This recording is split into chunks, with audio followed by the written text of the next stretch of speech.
Bueno, muy buenos días a todos. Mi nombre es Javier Obregón Oblita, soy cardiólogo intervencionista de esta prestigiosa institución, INCORE Salud.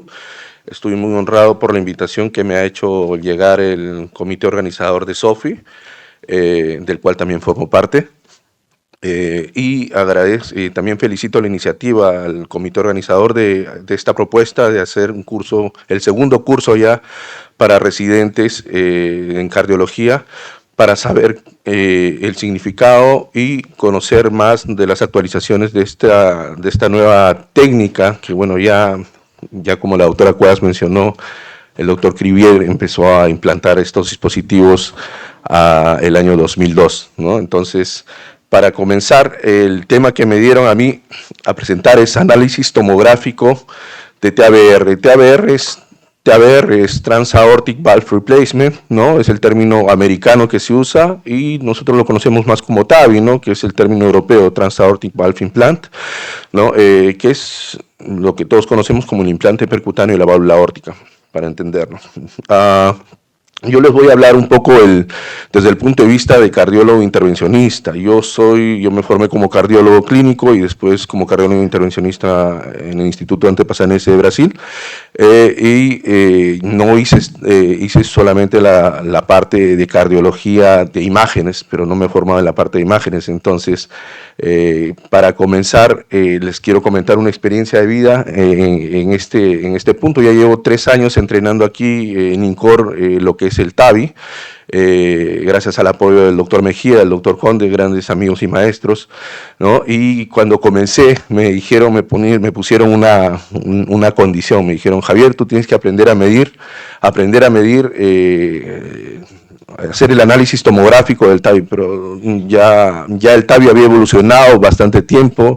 Yo le decía, pero yo me hacía la pregunta, ¿qué tan importante es hacer la medida del TAVI si ya las casas comerciales te envían con las medidas, con un sistema rápido que ellos miden y que son buenos? Pero en el transcurso del tiempo me di cuenta que es importante saber aprender a hacer esas medidas, porque así uno se siente más seguro y planea mejor la estrategia para hacer este procedimiento. Ya, a veces uno se puede confiar en las casas comerciales, lo que le envían, pero a veces no es un médico y no conoce bien el contexto clínico de un paciente. Entonces vamos a comenzar, ¿ya? ¿Cuál es la agenda aquí? La agenda primero es hablar de la importancia rápidamente del análisis del tomográfico del TAVI, ¿no? También vamos a hablar un poco de las generalidades para que los residentes sepan pedir una tomografía, ¿no? Y una evaluación de la válvula aórtica para implantar TAVI. ¿Qué programas más comunes son los utilizados para poder hacer este análisis de la tomografía?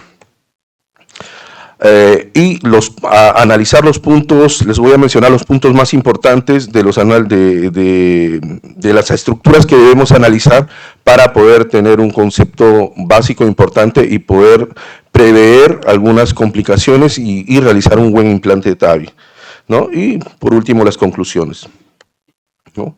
Entonces, para comenzar, la importancia del análisis del TAVI nos va a permitir planear una estrategia más segura para el paciente, como les mencioné, ¿no? Nosotros podemos, ¿no?, prever posibles complicaciones potenciales que pueden ocurrir durante el procedimiento, sabiendo estas medidas.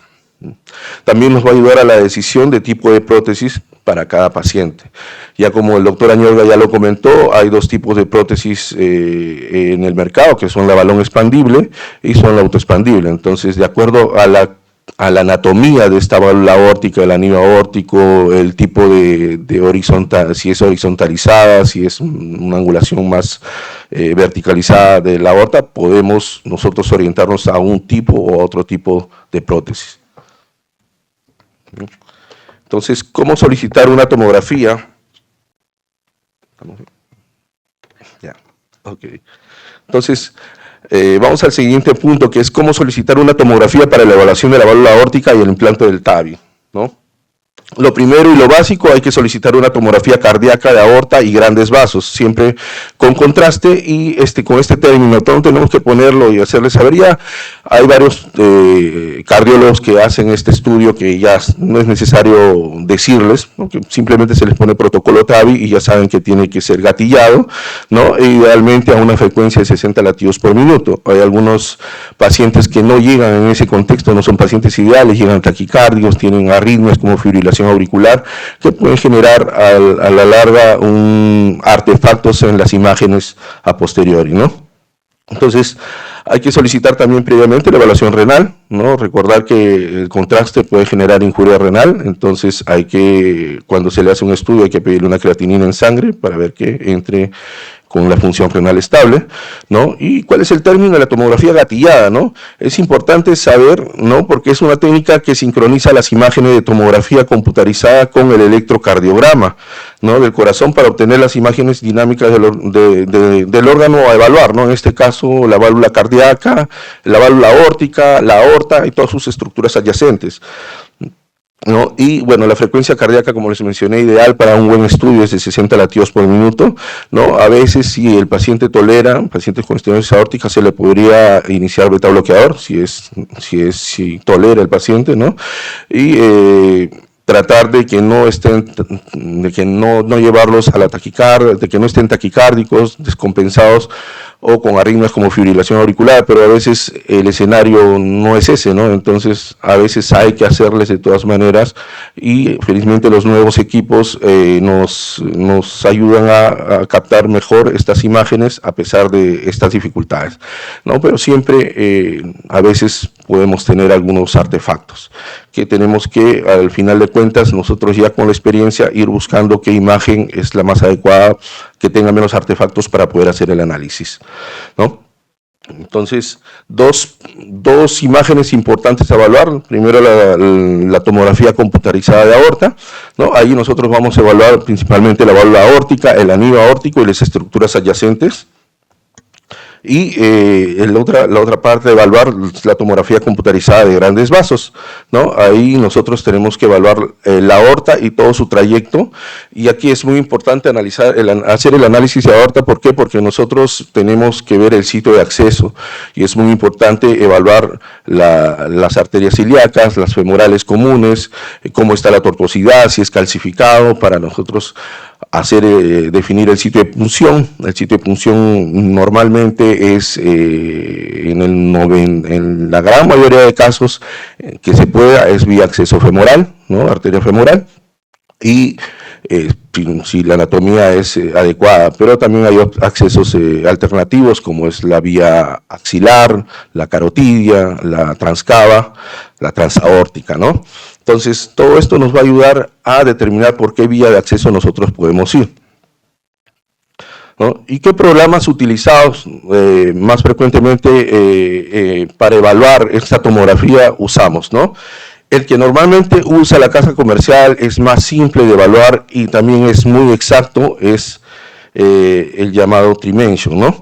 Entonces, estos dispositivos, estos software, ¿no? Son diseñados específicamente para el preprocesamiento de las imágenes de tomografía que ya están realizadas en un servicio de tomografía, ¿no?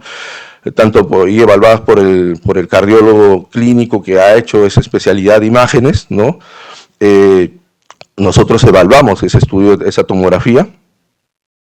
Primero podemos usar este Trimension, ¿no? Que es un software que utiliza y analiza el dimensionamiento y la planificación preoperatoria, ¿no? Tiene dos módulos: el módulo de corazón estructural, que evalúa las estructuras cardíacas y planifica los diferentes procedimientos, y el módulo vascular, que evalúa el dimensionamiento y la planificación de los sitios de acceso. Justo estas dos cosas que para nosotros es importante, ¿no? La parte vascular para ver el sitio de acceso, y el módulo cardíaco para ver las estructuras, el anillo aórtico, la válvula aórtica y sus estructuras adyacentes, que nos van a servir para definir nuestra estrategia de procedimiento. Pero sin embargo, pues el Trimension, en el mundo real, el Trimension es un dispositivo muy bueno, pero muy costoso, ¿no? Y nosotros en la realidad Si bien es cierto, las casas comerciales utilizan este dispositivo, este software, cuesta más o menos entre 30 a 50 mil dólares tener la licencia anual. Entonces, en la realidad, nosotros no podemos contar con este software para nosotros poder realizar las medidas. Entonces, es por eso que nosotros usamos este software, que es el más conocido y es gratuito, ¿no? Que es el OROS, para nosotros analizar, ¿no? Que es un visualizador de imágenes médicas gratuito con código abierto, ¿no? Y con eso nosotros podemos hacer el análisis tomográfico. Entonces, no hay excusa para no poder hacerlo. Es gratuito, las últimas versiones se tiene que realizar alguna donación, se dice, pero en las versiones anteriores que todavía se pueden conseguir, podemos utilizarlas gratuitamente para hacer el análisis tomográfico. Y ese es el que yo normalmente uso. Perdón un momentito. Entonces aquí viene la parte más importante y les voy a mostrar los puntos básicos. ¿Qué es lo que nosotros como hemodinamistas que hacemos este procedimiento nosotros analizamos para prever algunas complicaciones y escoger el tipo de prótesis dentro de otras ventajas que nos da el saber analizar la tomografía? Primero hay que saber la angulación de la aorta. ¿Por qué nosotros tenemos que ver la angulación de la aorta? Porque las aortas más horizontalizadas, que estamos hablando más de 45 grados a 50 grados, son aortas más difíciles de posicionar los dispositivos, sobre todo los autoexpandibles. Entonces, cuando nosotros posicionamos prótesis autoexpandibles en aortas que están horizontalizadas, o para que me entiendan, echadas, ¿no?, tienen un ángulo más de 50 grados, el posicionamiento resulta ser más difícil. A veces nos tenemos que apoyar, ya ir pensando, bueno, la aorta está echada, solamente tengo una prótesis autoexpandible, utilicemos una guía distinta con más soporte para poder posicionar mejor la prótesis. Entonces nos vamos con otra guía que normalmente usamos, la Safari, ¿no?, que es una guía preformada, o la guía Confida. Pero en estos casos, de repente, cuando es un autoexpandible, podemos utilizar una Landers Squeeze que tiene más soporte. Entonces, todo eso ya nos va diciendo el análisis tomográfico. Por la angulación ya nosotros podemos ir planeando qué tipos de materiales también podemos utilizar, ¿no? Después, el punto más importante de análisis aquí es el anillo aórtico. ¿Y por qué? Porque de acuerdo a la medida del anillo aórtico, nosotros vamos a poder determinar el tamaño de la prótesis a implantar. Y el análisis es un poco complejo. Yo no he venido hoy día para decirles o enseñarles cómo se analiza, porque es todo un curso y es toda una evolución para hacerlo, pero es necesario para nosotros los hemodinamistas que hacemos esto rutinariamente, el TAVI, tenemos que saber analizar esto. Ya, lo que sí se deben de llevar a casa es lo siguiente: al evaluar el anillo tenemos que ser exactos en medir el perímetro y el área, ¿no? Nosotros al evaluar el perímetro del anillo, ¿no?, nos saca también directamente este programa el área. Entonces, con las válvulas autoexpandibles, nosotros lo medimos por el perímetro del anillo. Con las válvulas expandibles nosotros decidimos el tamaño con el área del anillo. Y todos esos valores ya nos salen en el programa directamente una vez que nosotros remarcamos el área del perímetro, como les dije, ¿no? Ese es el área del perímetro del anillo. Y con eso nosotros podemos decidir. En este caso nos salió un área de un perímetro de 93, ¿no?, con un área de 68. Nosotros en este caso utilizamos una balón expandible, una autoexpandible, ¿no?, de tamaño 34, que es la más grande que hay en el mercado, porque es un anillo grande, como el ejemplo que les menciono acá, ¿no? Decidimos optar por eso porque ya sabíamos que teníamos un anillo grande. Entonces, en anillos grandes la estrategia también es distinta, en anillos pequeños es otra. Entonces, sabiendo y analizando esto, nosotros podemos prever mucho, podemos determinar una buena estrategia para el paciente y evitarnos complicaciones, sobre todo, ¿no? Entonces, como ya les mencioné esto, con las autoexpandibles el perímetro y con la balón expandible el área. ¿Qué otro punto importante? A partir de que nosotros encontramos el anillo, tenemos que medir los diámetros. ¿Y por qué es importante los diámetros? Porque con eso nosotros vamos a poder decidir qué tipo o qué tamaño de balón vamos a usar, tanto para la predilatación y, si es necesario, la postdilatación. El diámetro mínimo del anillo nos determina el tamaño de balón que nosotros debemos usar para la predilatación. Y el derivado del perímetro, que se obtiene mediante una fórmula de el perímetro dividido entre pi, que es 3.1416, nos va a poder determinar el balón de posdilatación.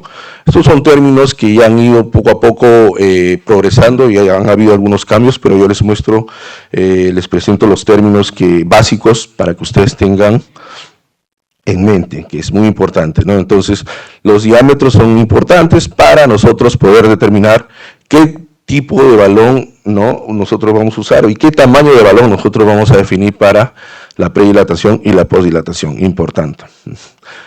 Perímetro del tracto de salida del ventrículo izquierdo, también es otro punto muy importante. Como les menciono, normalmente nosotros analizamos a 3 a 5 milímetros del anillo, el tracto de salida del ventrículo izquierdo, y es importante porque nosotros ahí debemos determinar cuál es la morfología, ¿no? Se habla de morfología elíptica, ¿no?, que en términos en inglés se habla que es una morfología Flair, es decir, que el tracto de salida es más ensanchado o elíptico que el anillo, ¿no?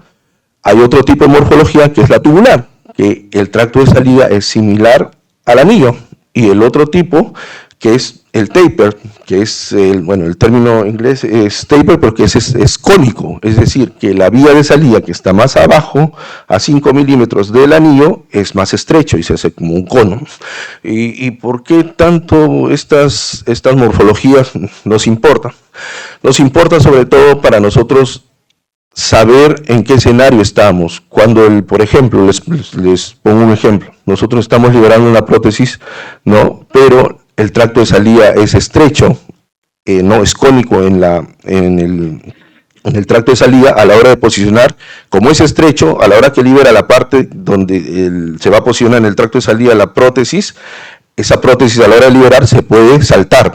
Hay un término que se llama pop-up, ¿no?, que se emboliza la prótesis porque es más estrecho. Entonces hay que tener más cuidado y más cautela de asegurar bien la prótesis para que no se mueva. Cosa distinta sucede si es elíptica, que es la vía de salida es más ancha que el anillo aórtico. ¿Por qué? Porque en estos casos se puede profundizar la prótesis, y al profundizar la prótesis es un riesgo de mayor chance de bloqueos aurículos ventriculares, que al final puede terminar en un bloqueo total y en una colocación de marcapaso definitivo durante la evolución postprocedimiento. Entonces, es muy importante reconocer qué tipo de morfología tiene este tracto de salida, ¿no? Como ya les mencioné, de 3 a 5 milímetros del anillo, y es importante al momento del posicionamiento. Altura de las coronarias también básico, porque nosotros podemos determinar si esa prótesis al momento de posicionarla se puede obstruir las coronarias. Normalmente las coronarias están, si la altura de las coronarias al anillo se encuentra más de 10 milímetros, el riesgo es menor. Pero el problema es cuando las alturas de las coronarias se encuentran a menos de 10 milímetros, ¿no? Entonces, eso nosotros tenemos que determinar, ¿no? Y hacemos un cálculo en ejes, ahí como ustedes lo ven, del anillo, midiendo a la altura del anillo, nosotros partimos hasta la altura de la coronaria, tanto en el primer cuadro la coronaria izquierda, ¿no?, como lo ven aquí, y la coronaria derecha. Y como les menciono, si es más de 10, estamos tranquilos. Si es menos de 10, hay que hacer un análisis para ver si no se obstruye. Y doctor, me podrían preguntar, pero si tiene menos de 10 y hay riesgo de obstruir, ¿no hacemos el TAVI? No. Y hay técnicas para protección de las coronarias, la técnica de la chimenea, la técnica basílica, la técnica unicornio, que tal vez más adelante les van a comentar durante el curso, pero es simplemente para, si hay riesgo, hay que proteger las coronarias, ¿ya? Entonces, el diámetro de los senos también es importante en este caso. ¿Por qué? Porque si las alturas son menos de 10, el diámetro de los senos también es un parámetro importante para prever si las coronarias se pueden ocluir. Si el diámetro de los senos es más de 30, ¿no?, tanto el seno coronariano izquierdo, el seno derecho y el seno no coronariano, el riesgo es menor, estamos tranquilos. Pero si es menos de 30, de acuerdo al tipo de prótesis y a la medida de prótesis, hay una tabla especial en la cual nosotros podemos definir el riesgo de oclusión coronaria, ¿ya? Entonces, es por eso importante saber también el diámetro de los senos ¿no? Y también otra herramienta que nos ayuda aquí cuando hay riesgo de oclusión coronaria es el BTC. ¿Qué es el BTC? Es la distancia virtual de la válvula al ostium de las coronarias, ¿ya? Entonces, nosotros lo que hacemos es virtualmente hacemos un óvalo cerrado, como se ve aquí, ya, con la medida de la prótesis que se va a implantar, y lo posicionamos justo, hacemos la corrida desde el anillo hasta donde se ve el origen de ambas coronarias. En este caso aquí está la coronaria izquierda y aquí se ve borrosamente, pero está la coronaria derecha. Entonces lo colocamos en una posición media, ¿no? Y medimos la distancia tanto de la coronaria derecha como a la coronaria izquierda. Los parámetros son los siguientes: normalmente si es menor de 3 milímetros el riesgo es elevado de oclusión, si es entre 3 a 5 milímetros el riesgo es moderado, si es mayor de 5 el riesgo es bajo. En este caso nos salió 2.21, en este caso tuvimos que proteger ambas coronarias, que también se puede presentar, pero continuamos con el procedimiento y fue exitoso.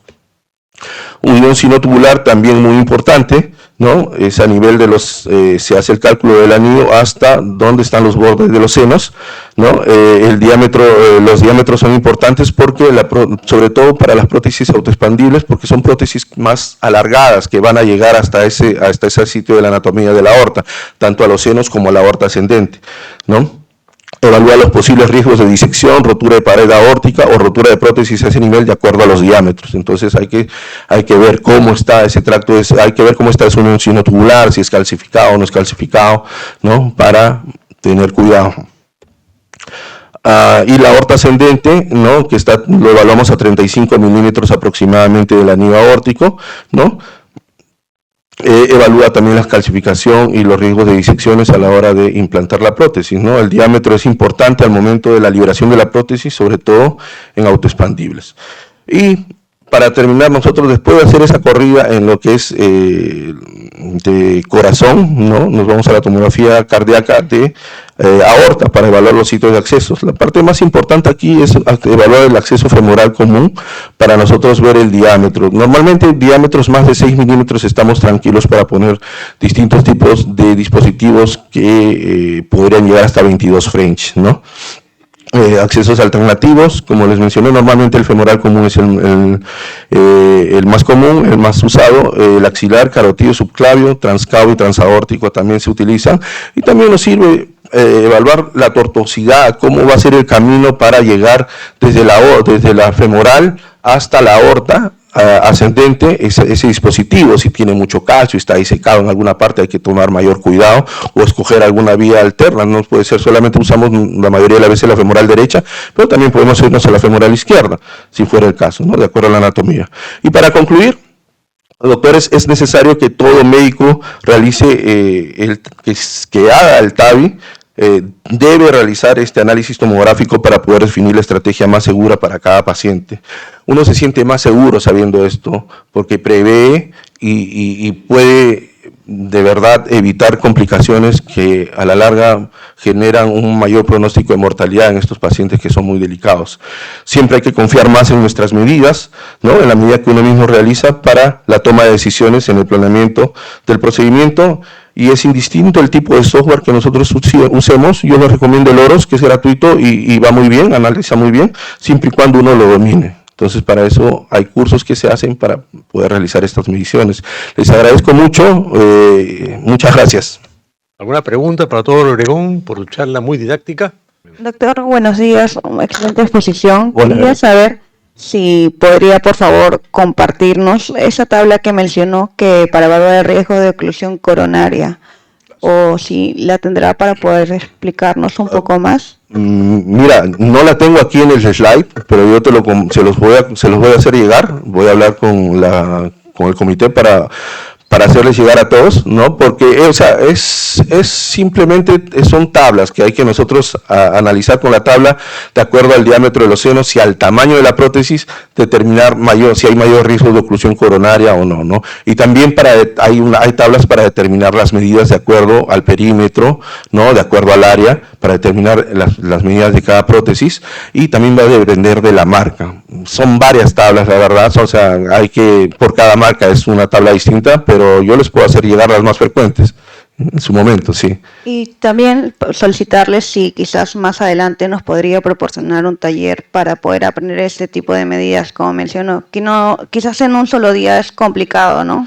Pero ir paso por paso. Claro, claro, sí. A mí me ha costado un tiempo evaluarlos y ya tener experiencia para hacerlo más rápido, pero sí, los cursos son básicos en este caso. Yo aquí les he dado las nociones básicas y los puntos que nosotros llegamos a analizar, pero para llegar a esos cálculos es toda una evaluación, ¿no?, que nosotros debemos aprender. Y por supuesto, ha habido para que me vuelvan a invitar para poder brindarles apoyarlos en el curso, ¿no? Muchas gracias. Con Sofi. Gracias.